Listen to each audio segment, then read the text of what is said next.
വില കൂടിയ ടൈ ആണല്ലോ നീ എനിക്ക് ബർത്ത്ഡേ പ്രസന്റ് ആയി വാങ്ങിച്ചത്. എവിടെ നിന്ന് കിട്ടി നിനക്ക് കാശ്? വ്യഭിചരിച്ചു നീ.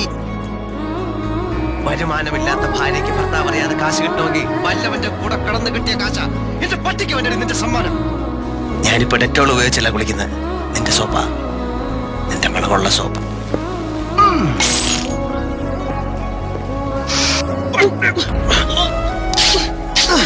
നിനക്കെന്റെ രഞ്ജിനെ വേണം അല്ലടാ? എന്താ ഇത് സിദ്ധാർത്ഥൻ? What's your problem? എനിക്കൊന്നും മനസ്സിലാവുന്നില്ല. ഇനി എന്റെ വീട്ടിൽ പോവുകയോ രഞ്ജിനിയോട് സംസാരിക്കുകയോ ഇട്ടോ ക്ഷമിച്ചു എന്ന് പറ അവളെ. ഇട്ടോ ക്ഷമിച്ചു എന്ന് പറ. എനിക്കറിയാമായിരുന്നു നീ എന്റേത് മാത്രമാണ്.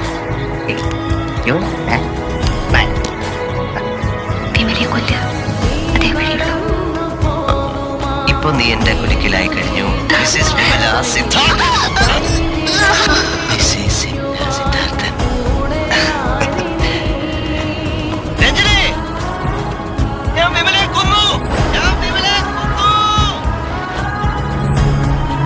നീ പറഞ്ഞ പോലെ കുരുക്കിട്ട് ഞെക്കിക്കൊന്നു. ആരെങ്കിലും അറിയുന്നത് നമുക്ക് ഇവിടെ വീട്ടിൽ പോവാം.